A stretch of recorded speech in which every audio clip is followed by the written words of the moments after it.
This must have been around, your mother must have been born around 1880, Well, I could tell you and she was the date, 90. but I So it had to be around 70 think it was something. 88, but I'm 88? not sure. Oh, okay.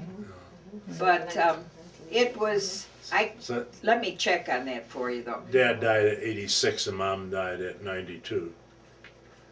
But it was, and part of the deal was everybody had to write something. What that- Presque Isle what meant to Presque you. Isle meant to them, going back to these kind of books. Wonderful. And then the kids gave that to Bill's mother so that she could read it because there was so much going on, she couldn't fathom everything at the time. But they also made copies for all of the children, all of her children to have. And we were living in Arizona at the time, but we still came for the summer. But when we read that, we decided, what are we doing in Arizona? And you came back. Yeah, we did. That's wonderful. We did. Wonderful. That's so When did you fancy. build your house over here then? Well, 30, Mark was just married 31 years ago, I think. We realized that our kids were getting married and they were all having boyfriends and stuff, and it was too much commotion. And Bill retired early. He retired at 57. And so we wanted to be up here all summer, and yet the kids didn't want us here for their vacation. I mean, living with them, and we didn't want to be. And so we built that house, and it's worked out wonderful because the kids all stay here and we get invited for supper and we go back there and they play games till midnight. At 10 And- o'clock, we lower the blind and close the door, and then we have the end of it. peace and quiet. You know, but so that's really why we built that home. And at the time, we weren't sure if we were going to stay here year-round, and that is a year-round home. But I guess Bill would have, but I didn't want to. That's one of the tri-states. The And smallest where one. are you living now? Where's your main home now? Georgia. Our home was between Presque Isle Lake, Sun City, West Arizona, and That's all Wakanda, for a short Illinois. time. But then our youngest son, of course, got married last, and they waited longest to start their family. So they had, at that time, about 7 or 8 children. And meanwhile, all our grandchildren were in college or married. So they asked if we'd come to Georgia. So we moved to Douglasville, Georgia. Outside of Atlanta. And we only kept the place at Presque Isle and in Douglasville, Georgia. So the few years that we've been there, they increased their family to a total of 10. 10 children. So Mark, you know Mark. Yes, right, Yeah. right. I've had the pleasure of teaching some creative writing to them, and also stained glass, the art of stained glass. So it's been very nice. There's really no reason why we would have moved to Georgia other than that. And then another of our sons moved down there, and so his family and their children are there. So we have 19, So- we had 6 children and 19 grandchildren and 8 great-grandchildren and 2 on the way. Wow. What a blessing. And So- so our youngest granddaughter is Mark's child, and she's 4. And our oldest granddaughter is 40. So a lot of Mark's children are younger than our other grandchildren, you know. Whole generation did it. Yeah. Mhm. But you continue to come to Presque Isle and spend the bulk of the summer? Mm-hmm. Yeah, we came Yes, we got here June 11th? 11th, yeah. 13th, something 11th. like that, yeah. And we go home usually just before Labor Day. This We're time not you're gonna here have 6 months like some people are. But we're here when the family is here to come and visit. I remember when you did come up sometime during the winter because you'd be on your snowmobiles. Oh, and you'd come yeah, to we used to you'd snowmobile up just to Skyview. Drive right up to Skyview for dinner. Yeah. Yeah, I'll tramp into Those were the Skyview. early years. For a while, all the kids came up the week between, and we had 4 or 5 snowmobiles, and our older son had 3, and Ralph had 4.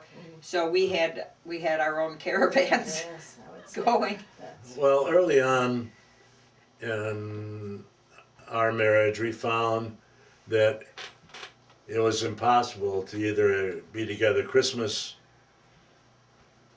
or New Year's Day. It was hard. Well, no, either Christmas Eve or Christmas Day, because half the spouses, they've always had it, and they're going to have it that way no matter what.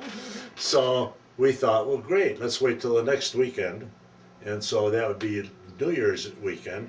So we would do that. And a number of years we came up here. I couldn't stay in the log cabin here, just too cold. But my brother had his place built at that time, and we rented his place, or he loaned it to us, I guess. And we stayed there. I can still remember our oldest son walking across, coming from around the point where the weeds go out there in a Santa Claus suit and climbing the hill. And he said, Ho, ho. "Dad, that's the last time I do that." Knee deep in snow. One year So- that we weren't here, that we still came up snowmobiling for a while, but then we sort of gave that up, but our kids still came up. And one year they called us, our 2 sons came up, and they called us and they said, "Dad, the roof really, we don't usually pay you for the cabin to use." And we're thankful that the Lord has enabled us to supply the place and the all that goes with it. They said, "Well, we were thinking of paying you rent, but what if we shoveled the roof?" Would And- rather have us. And we shovel it. said, "Well, we'd rather have you They said, shovel." "How much is there on the roof?" And he said, "That's right to my neck." I said, "Shovel the roof." Up here we found, as long as you leave the place alone, you don't turn any heat on in the winter, then it's fine. I mean, we have heat in the basement, but over that's there. fine. But once you start the upstairs heat, it all turns to ice, and you have that log ice jam at the overhang. And that's what I'm He- doing now, replacing the gutter that's all split from There there. was so But- much snow that year that our older son, he'd Yeah. step off the roof into the snow that he should. After they shoveled it onto the front deck, Yeah, those it were just the stepped years. right on. Do you It's remember quite the a bit year? different now. Yeah. I don't remember the Now, year. We does have it- pictures, Would've but been in, Does it mean that 80s. we had this dry summer? Does that mean they're gonna have snow up to your I hope so. wazoo? Well, we need it, as you can see. Have you seen the lake? Now, the lake is quite low and everyone is quite worried about the drought and, up Yeah. in this Yeah. area. Have you seen the lake ebb and flow over the years, or has it, Yeah, yeah? and we talked about it the other day. We have must be a cedar log down at our old bathing beach. Used to be down we here. used Now to the swim. the activities at the pier, so everybody's at the pier. But that's where we always used to have our raft out there. And this was the fishing. And that log is about, I'd say, 42-inch diameter and about 40, 50 feet long. Yeah. And that has been there since my earliest remembrance of ever going down to swim there. That log has always been there.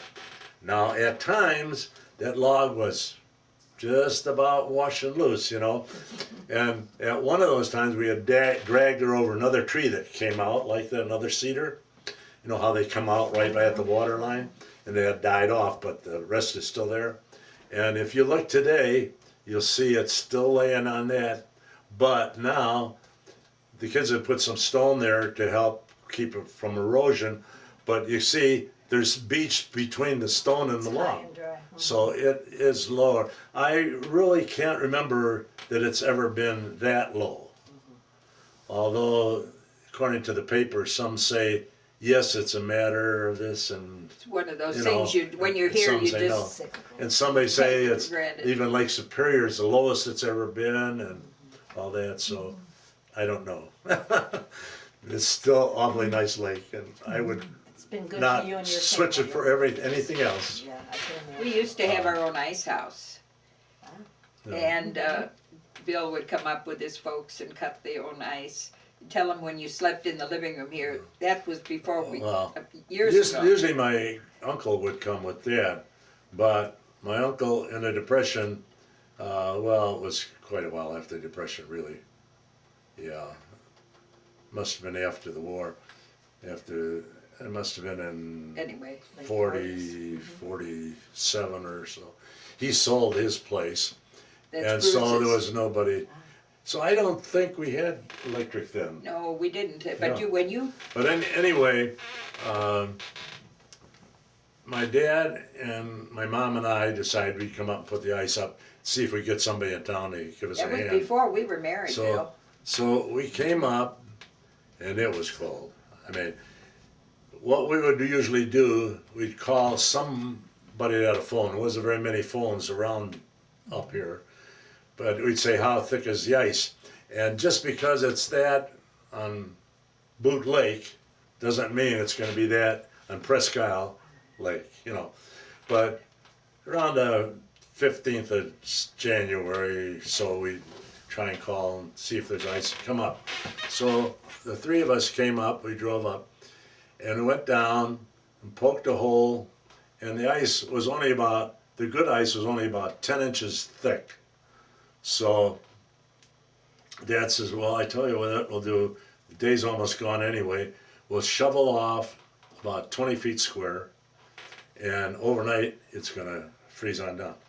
Would you believe overnight it froze down to about 14 inches? Cold night. I mean, Yeah, for a total right. of about 14. So they didn't shovel it anymore until we quit white cutting for that day. But when we came in that second night, we took the bed out of the one bedroom, put it in front of the fireplace, a long ways this way, and stoked it up, went to bed, all three of us in the bed, and they said, whoever wakes up first, put More wood wood on the fire and get it on the other side, because you'll be cooking by then. So that person got on that side, and the other person by the fire. The middle one was pretty good anyway, you know. But What was it, about 40 below zero? well, I think it was 30 below up here. But when we got up in the morning, we had some spring water. In fact, it was lake water. We just dipped it out of the lake in the We winter. drank out of the lake. And we had it sitting on the hearth there. Would you believe there was an inch of ice on the spring water bucket in front of the fireplace? Oh, heaven's sakes. The heat goes up, of course, but we thought that was so. One time we came up Great. early with Bill's folks, and we were fishing at Van Vliet, and we were catching Yeah, all that was sorts a- of fish. On May 18th. Yeah. And when we Really? came back, it was really cloudy and it started to snow. Snowballs on our fishing poles. And Bill, Dad says we can't stay. I can't afford to be stowed in here. So I said, well, Mary and I are going into town, right where the culvert comes out from Presque Isle under 12, under W there. And so it was snowing harder and harder. And Mary, I said, this is ridiculous. So I made some snowballs. I put them over the hook, you know. And we were standing there with the snowballs, and it's snowing like crazy. We came back, and Mom and Dad had closed the place up by then, and we hadn't turned any water on or anything. So, and one time they had a root cellar where we kept cold vegetables and things. And when Mel went home, oh, bought the well, we were up here, and Dad was in Chicago, and at that time we had a 1928 Buick soft hardtop, and Mom drove us up, and we just got up here. Well, no, we had been here for a little while, I guess. And Dad probably had gone back. He had a little bit of a Chevrolet, a little tiny Chevrolet. And so we got a telephone call that my grandmother was near death and that everybody should come home. So the summer was just about Yeah. gone. Yeah. So